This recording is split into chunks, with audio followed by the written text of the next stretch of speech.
When the world is just too much, turn it off and turn on positive, encouraging K-Love. I'm gonna praise. World off. K-Love on. K-Love is sunshine for my soul. I love K-Love. Listen now on your radio, online, or on the free K-Love app. K-Love makes me feel so good. Positive, encouraging K-Love. When the world is just too much, turn it off and turn on positive, encouraging K-Love. I'm gonna praise. World off.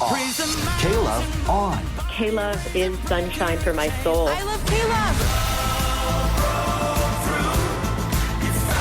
Listen now on your radio, online, or on the free K-Love app. K-Love makes me feel so good. Positive, encouraging K-Love.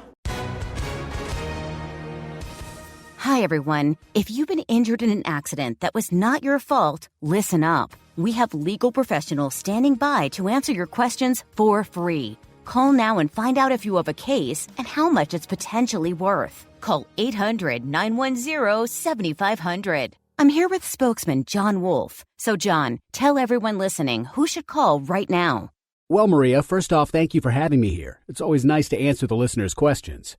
Now, as far as who should call in, anyone who's been injured in an accident and think you deserve compensation, give us a call right now. 800-910-7500. You'll find out if you have a case and how much it's potentially worth. Thanks, John. You heard it, folks. Take advantage of this opportunity and call now, 800-910-7500. Advertisement sponsored by Legal Help Center may not be available in all states, not available in California.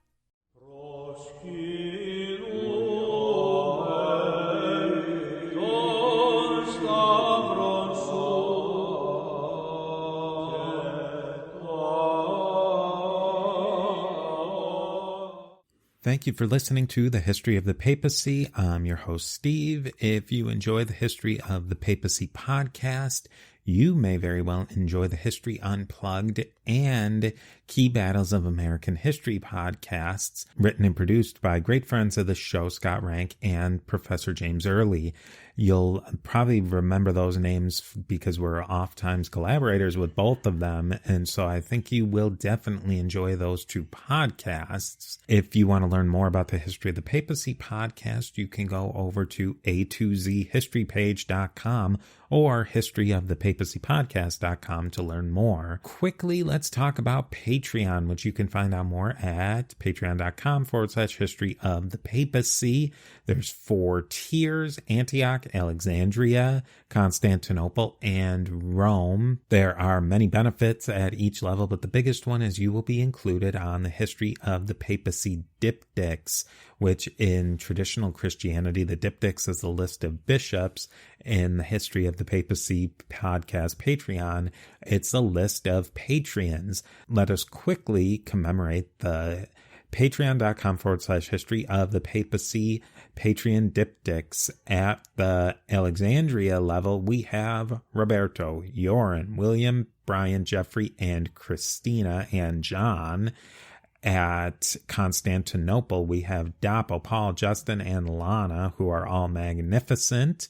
And then reaching the power and prestige that of the See of Rome, we have Peter the Great. We have our next episode today in our 12 Minor Prophets of the Old Testament series, featuring Garry Stevens of the History in the Bible podcast. Today, Garry and I will delve into our next and last 2 minor prophets. We are on the back half of this Minor Prophets series, so definitely get your questions and your comments in soon. Now, today, the stars are Joel and Malachi. Joel is a little bit apocalyptic, and Malachi is our last prophet of the 12 minor prophets, and he's actually the last book of the entire Old Testament. We don't know when Joel was written, and even though Malachi is physically the last book of the Old Testament, he wasn't actually the last book that was written. It's almost certain that the book of Daniel was the last written book, but we will get into all of that and more. So definitely keep your eye out for a couple of more episodes in this series where we answer some questions and maybe talk to some experts on the topic. But we'll get into all of that and more. So I want to thank everyone for listening. And here is another piece of the mosaic of the history of the popes of Rome and Christian Church.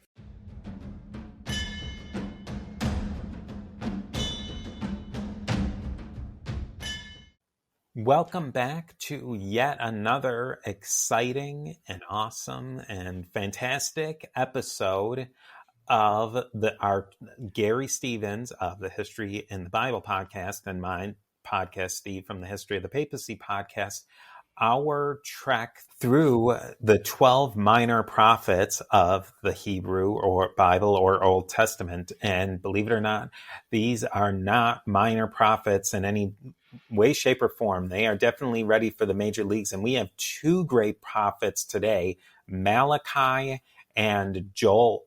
I like Joel better myself than Joel. Like, it makes me think of Billy Joel. And we don't want to think about Billy Joel today. We want to think about the prophet Joel. So, Garry, how are you doing on this lovely day? I'm doing just fine on this fairly drizzly day. So let's talk. We might as well dive right into our old friend Malachi. Malachi, or in Hebrew, Malachi, so not much difference there. He seems to be a Persian-era prophet. Malachi is traditionally held to be the very last written book of the Old Testament, but that can't possibly be right. Daniel, at least parts of Daniel, have to be younger than Malachi, because Daniel has its crazy prophecies of the Hellenistic kings. But still, in tradition, Malachi is held to be the last prophet. After him, the prophetic voice simply disappeared, and God stopped talking to the Israelites directly. Now, Malachi has either 3 or 4 chapters, depending on whether you're reading a Catholic, a Hebrew, or a Protestant Bible. The differences are minor. The material is exactly the same. It's just how these things are divided. Now, you took an investigation into this, didn't you, Steve?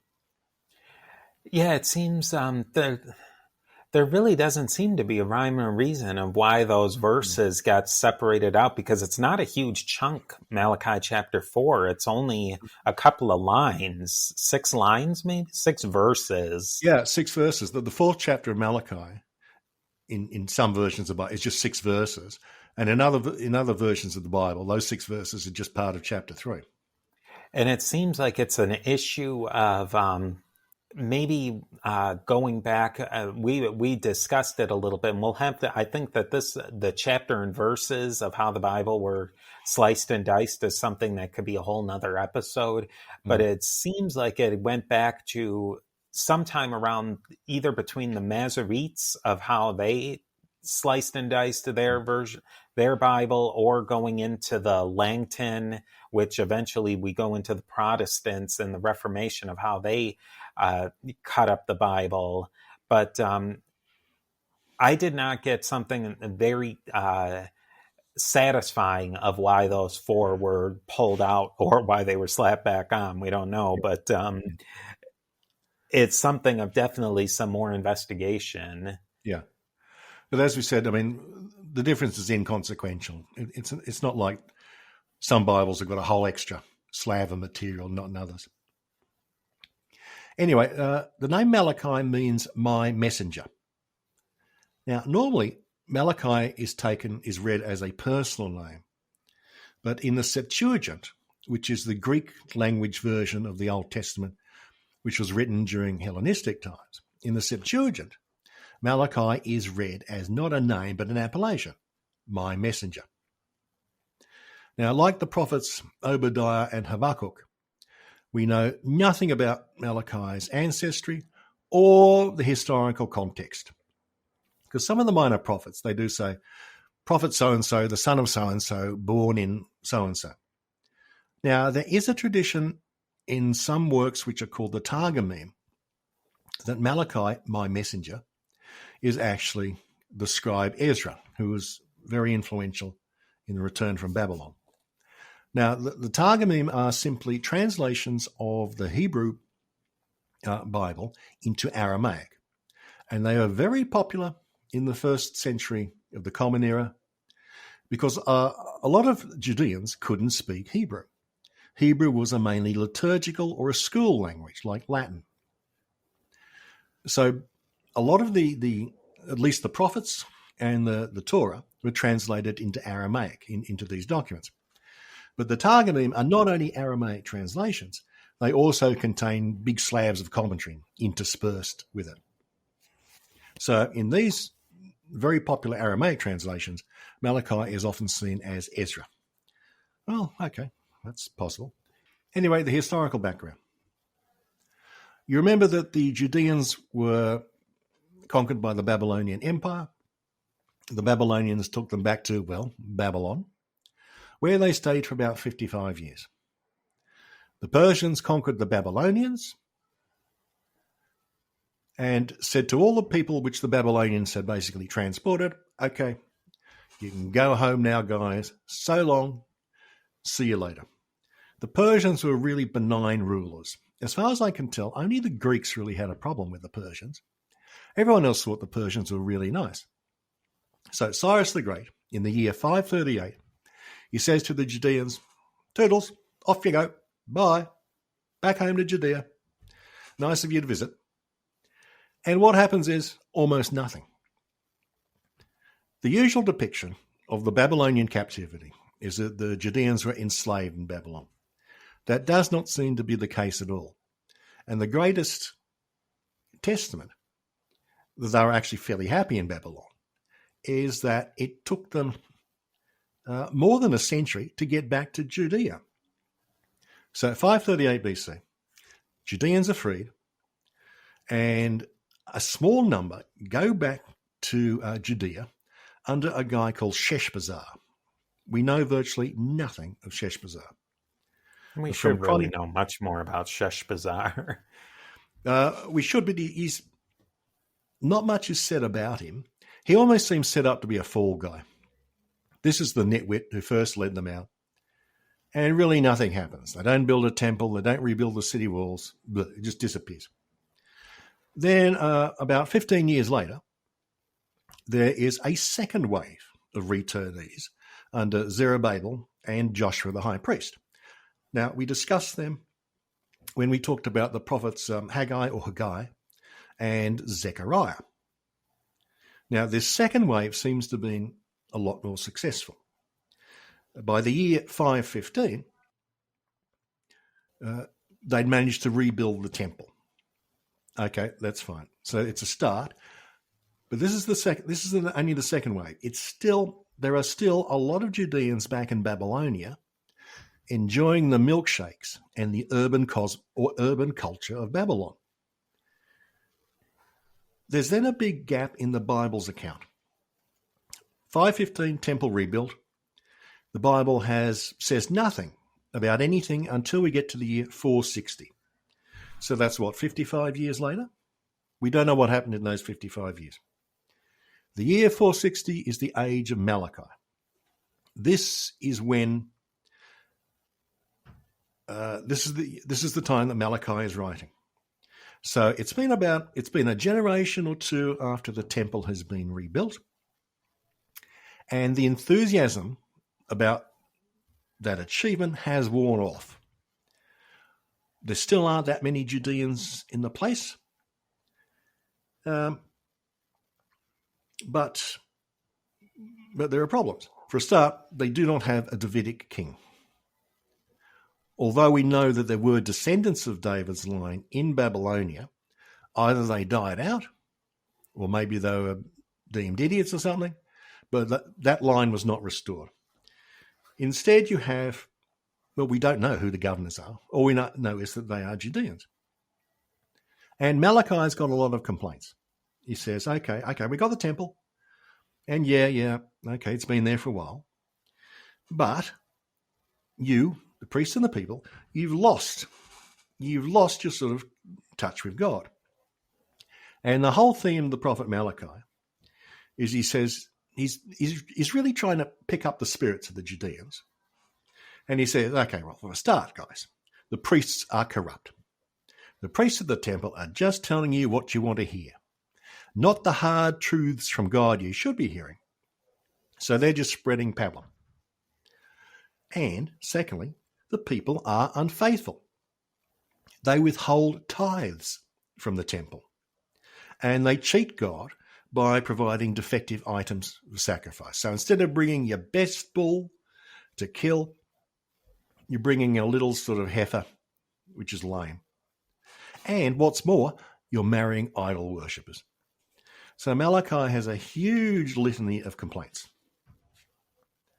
And his basic shtick is that, okay, everyone's got to repent.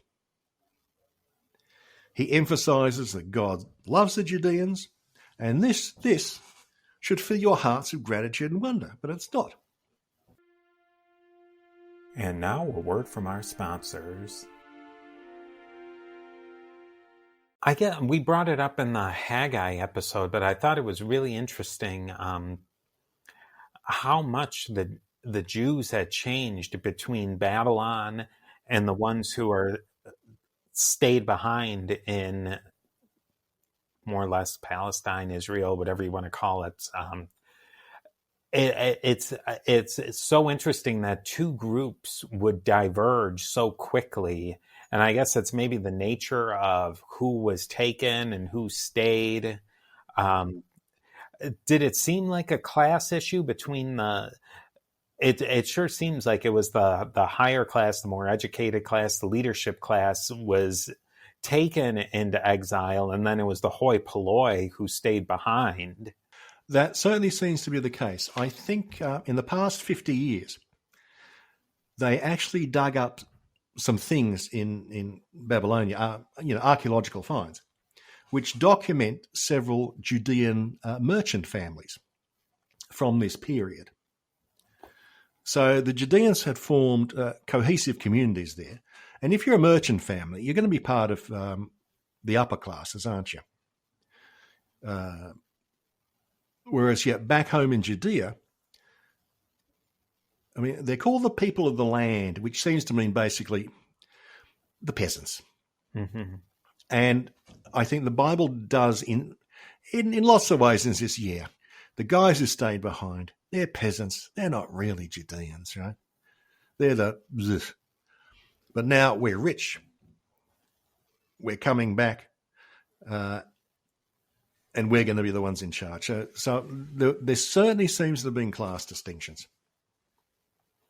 And they seem to ride the wave of the Persian Empire and everything.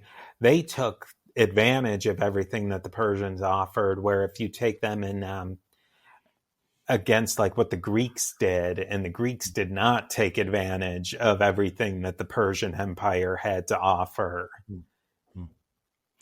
I've always admired the Persians.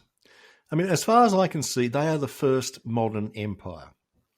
They are an order of magnitude more sophisticated than the Babylonians and the Assyrians and the Hittites before them. And their empire is an order of magnitude larger than any other previous ancient empire. I mean, the Persians, they invented a mail system. They built roads for communication. They had fairly sophisticated trading. It's like the Persian. It's like an industrial revolution in empires, sort of thing. And I think they had the right idea of empire, probably of most empires that have come along in a long, long time, is do what you're going to do. As long as it doesn't bother us and you pay us, you can do what you want to do and do your own thing. And they did have, I believe they had some revolts in Egypt and, in the Greek and Greece and in but those were kind of in the extremes. Like any of their revolts were really from the extremes of the power base. Yeah. And those were probably the ones who didn't get the spoils of empire quite as much as the ones who were more central to the heartland. Yeah. Yeah, the Persians seem to be remarkably unoppressive. I mean, the Assyrians and the Babylonians made a policy of deportation, and the Persians did the exact opposite. Go home. Be happy. Yeah, it really seemed like it was only if you pushed against them, then you got it. So like with the Greeks and the Ionians, if you weren't going to play ball, then you were going to get, because that was kind of their racket, is you either play ball or we're not going to play ball with you. And that's what held the whole operation together. And it seemed to work quite well for a couple of centuries. Anyway, back to Malachi. Some quotes from Malachi. Here's a typical one. Chapter 2. He's going to hit the priests here. Now, one thing about Malachi is that I think more than any of the other minor prophets, God speaks. It's not Malachi talking as a conduit of God. It is God himself directly addresses the people. So chapter 2, verse 1. And now, O priests, this charge is for you. Unless you obey and unless you lay it to heart and do honor to my name, said Yahweh of hosts, I will send a curse and turn your blessings into curses. I will put your seed under a ban and I will strew dung upon your faces. Okay, that's a nice image. Now, Malachi complains about marrying foreign wives. This became a preoccupation with the Judeans who came back from Babylon. This is the first time you see a concern with the protection of bloodlines.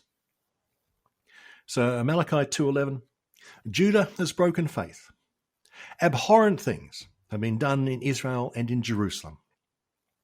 For Judah has profaned what is holy to Yahweh, what he desires, and espoused daughters of alien gods. Now, there's another verse which sounds a little bit John the Baptist, and I think it could easily be interpreted as that. Chapter 3:1. Behold, I am sending my messenger to clear the way before me.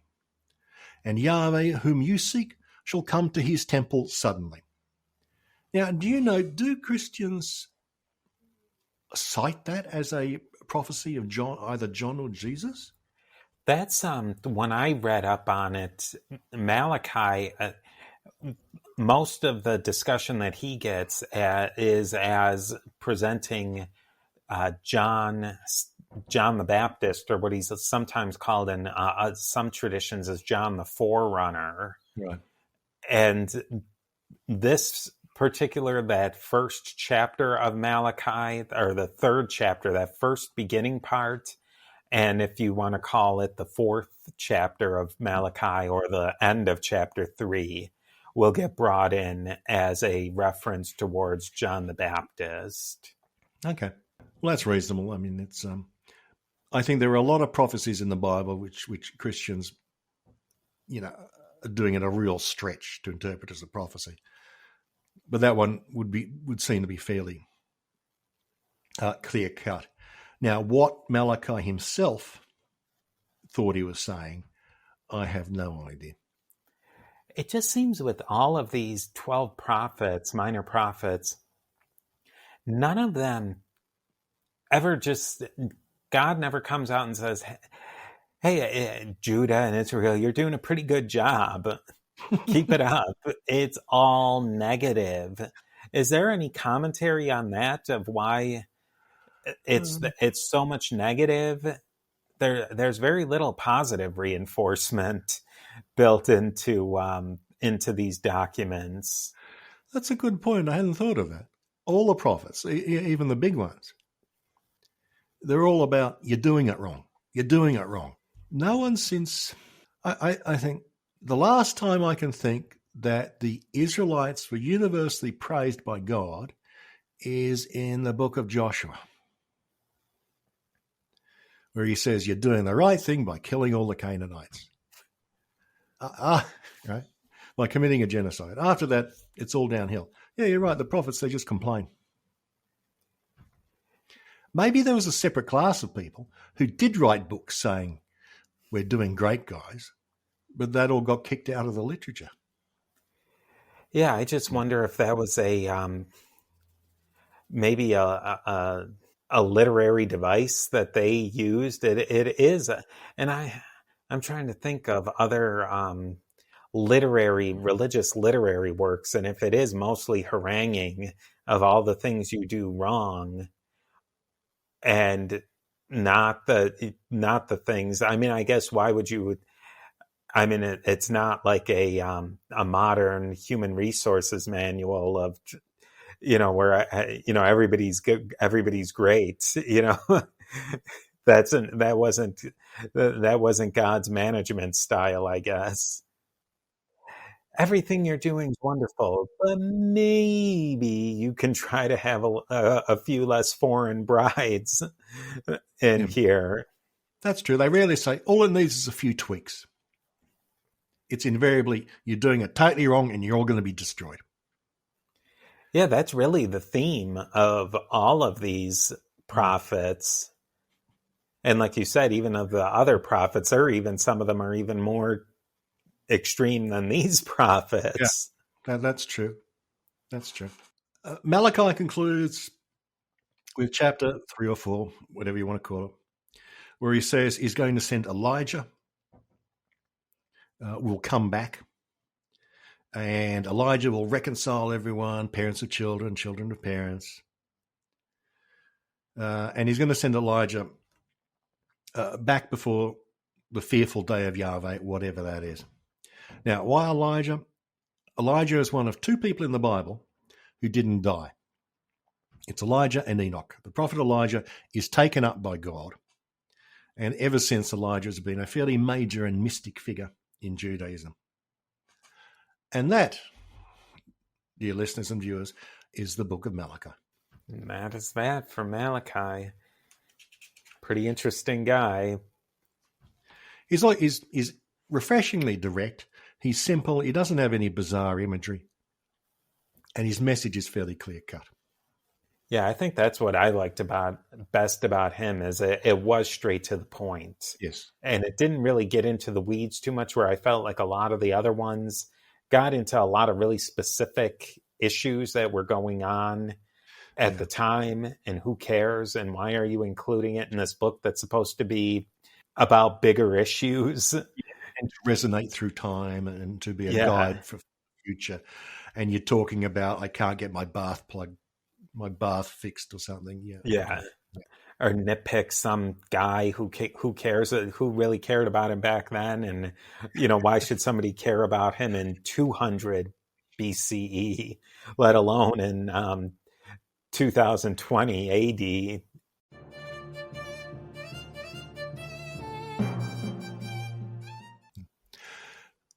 Joel, or in Hebrew, Yoel, is 3 or 4 chapters, and like Malachi, it can be split either way. Now, Joel, following Steve's lead, means Yahweh is El. Now, given that Yahweh and El are the 2 names of the same God, his name is basically God is God. And it's an inverted form of the Hebrew name Eliyahu, which is Elijah. According to the book, Joel is the son of Pethuel, and the book has no historical context. Joel is undateable. A lot of the minor prophets give fairly specific, or even vague, information as to when they are set. Joel says nothing. Most scholars think he lived in the Persian period, maybe shortly after Malachi.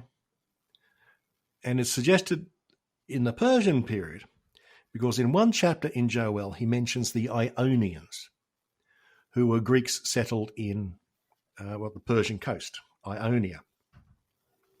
So it probably isn't before the Persian period. So Joel is probably a late book. Joel has a lot of imagery. He's like a baby apocalypse. or the first guy to actually write an apocalypse. And he starts off with a terrifying vision. So let's go to chapter 2, sir. Here's Joel. Blow a horn in Zion. Sound an alarm on my holy mount. A day of darkness and gloom. A day of densest cloud. Spread like soot over the hills. A vast, enormous horde. Nothing like it has ever happened. Their vanguard is a consuming fire. Their rear guard a devouring flame. Ooh, okay. This devouring horn is usually taken to be a plague of locusts. So we're going back to Exodus for this sort of imagery. And he portrays Judah as a powerless, lamenting young girl in distress, which is a fairly common image in the Bible. And Judea is facing a mighty army sent by God. Now, God calls on everyone in Judea to repent. This is chapter 2 again. Yet even now, says Yahweh, turn back to me with all your hearts, and with fasting, weeping, and lamenting. Rend your hearts and turn back to Yahweh your God. Rend your hearts rather than your garments, and turn back to Yahweh and God. For he is gracious and compassionate, slow to anger, abounding in kindness, and renouncing punishment. Well, there is a complete lack of self-awareness on God's part. He is quick to anger, and he is constantly talking about punishment. Yeah, all the time. Yeah, all the time. Someone should really talk to him. If he'd had a wife, I'll bet she'd have been able to put him straight. Now, Joel is another prophet like Malachi in which God speaks a lot. And here's a typical example of the apocalyptic language he uses. So, Joel chapter 3. Before the great and terrible day of Yahweh comes, I will set portents in the sky and on earth, blood and fire and pillars of smoke. The sun shall turn into darkness and the moon into blood. But everyone who invokes the name of Yahweh shall escape. For lo, in those days, I will gather all the nations and bring them down to the valley of Jehoshaphat. I have no idea where that is. There I will contend with them. Proclaim this among the nations. Prepare for battle. Arouse the warriors. Let all the fighters come and draw near. Now, here's an interesting verse. Beat your plowshares into swords and your pruning hooks into spears. Now, beat your plowshares into swords. That's the exact opposite of the common saying, beat your swords into plowshares, which is mentioned in Isaiah and Micah. So it's interesting that he inverts the thing. And Joel is basically calling to the people of Israel, saying, going to be a big battle, going to be end of the world. And this is probably the earliest apocalypse we see. Because remember, Daniel was written after this, even though the book is supposedly set, a century earlier. And that's Joel. And now a word from our sponsors. When the world is just too much, turn it off and turn on positive, encouraging K-Love. I'm gonna praise. World off. K-Love on. K-Love is sunshine for my soul. I love K-Love.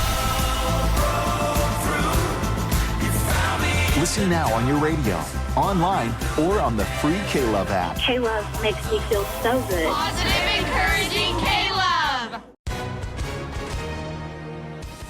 Hi, everyone. If you've been injured in an accident that was not your fault, listen up. We have legal professionals standing by to answer your questions for free. Call now and find out if you have a case and how much it's potentially worth. Call 800-910-7500. I'm here with spokesman John Wolf. So, John, tell everyone listening who should call right now. Well, Maria, first off, thank you for having me here. It's always nice to answer the listeners' questions. Now, as far as who should call in, anyone who's been injured in an accident and think you deserve compensation, give us a call right now. 800-910-7500. You'll find out if you have a case and how much it's potentially worth. Thanks, John. You heard it, folks. Take advantage of this opportunity and call now. 800-910-7500.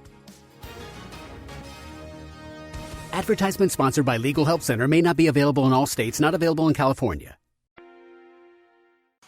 Yeah, it's interesting that like that inversion of the plowshares into swords, and you wonder, is that a literal thing that people were taking tools to turn them into weaponry and then weaponry back into tools, or if it was a purely metaphorical? It's interesting that they would use it in other sections as swords to weapons to tools, but then he inverts that, and how is he playing on that and playing with that language is interesting. Yeah. And also the apocalyptic nature. You can really, when you read it, and if you're the layman reading it, in our conversations here, I'm the noob and Gary's the master. When I read in these, you get that taste that this is not an apocalypse, but they're kind of working towards apocalypse. Yeah. That full wacky apocalypse language we all know and love. Yeah, the later apocalypses are much more elaborate. They're much more violent. I suppose Joel is probably, going as far as he can because he doesn't know any more extreme stuff.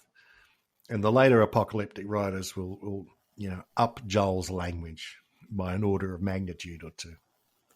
Yeah, Joel's are rooted in reality and rooted in the world, and it's not all supernatural. Like in the apocalypse of John Revelation, like you leave the earthly plane pretty quickly. You punch your ticket and you're in someplace else, and you feel that when you're reading it, and you know that. With this, you never feel like you've completely taken away from the materiality or the regular world. And in Joel, it is God comes down to earth to give his message, and it will be an earthly battle. Whereas in the later apocalyptic literature, you have a human figure or hero who goes to heaven to receive visions and find out what's going on. So there's also that difference. But yes, Joel's apocalypticism is firmly rooted on earth. He's not talking about cosmic battles here and using bizarre images to describe them. He's talking about a purely earthly battle in which God will save his people and get rid of all the other nations who are oppressing Judeans. I think it's also interesting with Joel, we've included him towards the end, and in most Bible versions, he's towards the beginning, but it's seemingly for no rhyme or reason, since there is no specific dating information. So do you think they would have included him to earlier in the ranks because thematically he fit better in those sections than he does? Or was it just doesn't seem like this makes any more sense in the beginning than it would at the end, or really any more sense at all included? I don't know. I don't think there were any traditions about when Joel lived. I don't think the rabbis are saying, oh yeah, he lived so-and-so a time. They just don't really mention it. And goodness knows why the prophets are in the order that they are, because some of them are manifestly out of historical order. Yeah, and there doesn't really seem a theme that travels through earlier ones to like Micah. I don't see a theme or like a growth in narrative or anything like that. It just seems like, stuff kind of happens. As far as like themes that carry through all of them, I mean, there's obviously the, God scolding them for, various different offenses, and then God's talking through somebody in the prophetic way. But besides that, it doesn't seem like Joel is out of place where we put him as opposed to where anybody else put him. There's no sense in the ordering of the 12 prophets that it's like a TV series with a continuous story arc or building up to some big climax, does it? There's no sense of that. And the way that some of them kind of weave in and out where they've mentioned other prophets too, some of the bigger name prophets, that kind of confused me too. That who was the prophet they talked about? Elijah, I think. They talk about Elijah, and I think one or two of the minor prophets do cite other minor prophets, and I think maybe some of the biggies like Ezekiel or Isaiah, but I can't remember which ones. But so they kind of weave in and out of that narrative, but they don't tie it together, and I don't think that in any way they really bolster the narrative of the more major prophets either. That's true. They don't. They don't bolster or reinforce it. Any of them? No, they don't. You can't say that any of these are acting as sort of extensions or commentaries on Jeremiah or whatever. Yeah, or give you more background or more of something to grab onto with those. Yeah. And especially since some of these are so short. Yes. Micah's short. It's a couple of pages. Joel's pretty short, a couple of pages. They didn't, they're not really in-depth works. Goodness knows how they were chosen. They obviously appealed to someone. Maybe there was just one guy and he had his personal favourites and everyone else went, yeah, okay, that'll do. Fine. Well, I mean, that's where we'll leave it. We are done with the 12. We've hit all 12 of them, but we can't just leave it at that, Gary. We're going to, in our next episode, evaluate the 12 and rank them. But I think I would love to hear what people think of who their tops are going into this, because I think I have a couple of them who I definitely enjoy more than others. Some are rather unpleasant to read. Others are delightful. So we'll sign off for this one, and we will see you the next time where we rank our 12 prophets. We're not done with them yet. Mm-hmm. Goodbye, all.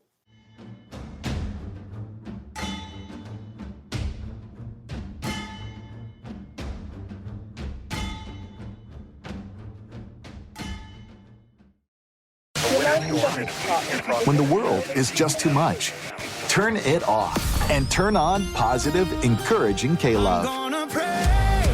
I'm gonna praise. World off. K-Love on. K-Love is sunshine for my soul. I love K-Love. Listen now on your radio, online, or on the free K-Love app. K-Love makes me feel so good. Positive, encouraging K-Love. Hi, everyone. If you've been injured in an accident that was not your fault, listen up. We have legal professionals standing by to answer your questions for free. Call now and find out if you have a case and how much it's potentially worth. Call 800-910-7500. I'm here with spokesman John Wolf. So, John, tell everyone listening who should call right now.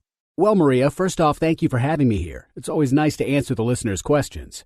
Now, as far as who should call in, anyone who's been injured in an accident and think you deserve compensation, give us a call right now. 800-910-7500. You'll find out if you have a case and how much it's potentially worth. Thanks, John. You heard it, folks. Take advantage of this opportunity and call now. 800-910-7500.